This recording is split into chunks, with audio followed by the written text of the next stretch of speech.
Welcome back to nation UP media. आइए जानते हैं यूपी की कुछ महत्वपूर्ण और बड़ी खबरें। उससे पहले आप हमारी किस जरिए से खबरें देख रहे हैं हमें कमेंट में जरूर बताएं। इस वीडियो को लाइक करें, चैनल को जरूर सब्सक्राइब करें। आइए जानते हैं यूपी की कुछ बड़ी और महत्वपूर्ण बड़ी खबरें।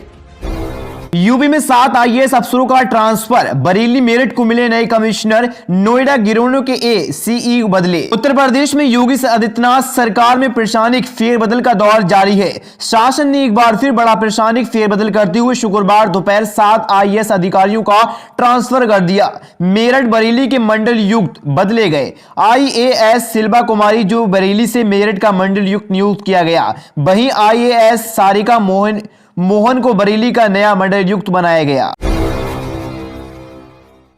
सीएए एनआरसी प्रोटेस्ट के 60 आरोपियों को भेजा गया नोटिस। वसूले जाएंगे 57 लाख रुपए, मचा हड़कंप। यूपी सरकार का बड़ा फैसला। सीएए एनआरसी बवाल में सरकारी संपत्ति को नुकसान पहुंचाने वाले 60 आरोपियों को यूपी के बिजनौर में कोर्ट द्वारा वसूली का नोटिस भेजा गया।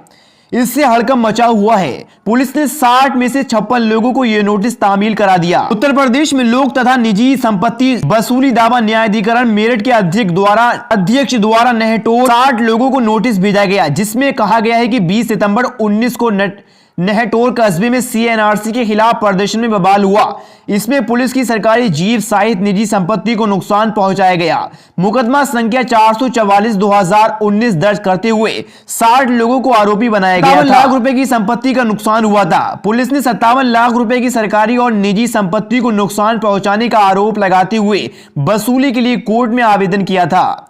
इसी के आधार पर अब उत्तर प्रदेश लोक तथा निजी संपत्ति वसूली निदेशालय के ने अपना पक्ष रखने के लिए सभी 60 आरोपियों को नोटिस भेजा, जिसमें 7 अक्टूबर को मेरठ न्यायाधिकरण में पेश होने के निर्देश दिए गए। थाना प्रभारी नहटोर पंकज कुमार ने बताया कि अभी 4 लोगों को नोटिस तामील कराना रह गया। गौरतलब है कि 20 सितंबर 2019 को सीएए-एनआरसी आंदोलन के दौरान नहटोर कस्बे में जमकर बवाल हुआ था। बवाल में 2 युवकों की मौत हो गई थी, जबकि 21 पुलिसकर्मियों के साथ साथ कई अन्य लोग घायल भी हो गए थे। बवालियों ने पुलिस की जीप और बाइक में आग लगा दी थी।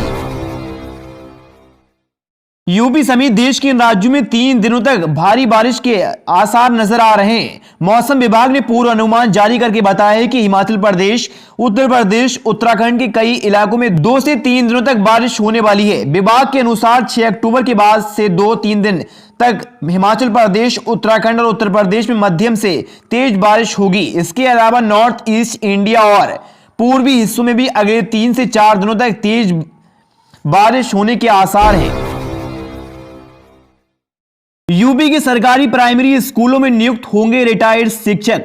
ये होंगी जिम्मेदारियां। यूपी में प्राथमिक और बेसिक स्कूलों की शिक्षा को बेहतर बनाने के लिए अब सेवानिवृत्त यानी रिटायर्ड शिक्षकों की मदद ली जाएगी। राज्य सरकार 70 वर्ष तक के शिक्षकों का उनकी सहमति के आधार पर इस जिम्मेदारी के लिए चुनेंगे। रिटायर्ड शिक्षकों की नियुक्ति शिक्षक साथी के रूप में जिला स्तर पर गठित समिति करेगी। ये शिक्षक मेंटर की भूमिका निभाएंगे और शिक्षा की गुणवत्ता बढ़ाने के लिए काम करेंगे। एक शिक्षक आजीवन शिक्षा रहता है, भले ही उसको नौकरी से अवकाश प्राप्त हो जाए। सेवानिवृत्त शिक्षकों को अब यूपी के प्राइमरी और अपर प्राइमरी स्कूल में मेंटर के रूप में काम करने का मौका मिलेगा। शिक्षा विभाग उनकी पूर्ण नियुक्ति शिक्षा साथी के रूप में करेगा। इस बात के लिए बेसिक एजुकेशन प्रमुख सचिव दीपक कुमार ने आदेश जारी कर दिए। जारी आदेश में विस्तार से ऐसे शिक्षकों की जिम्मेदारी और नियुक्ति की शर्तों को बताया गया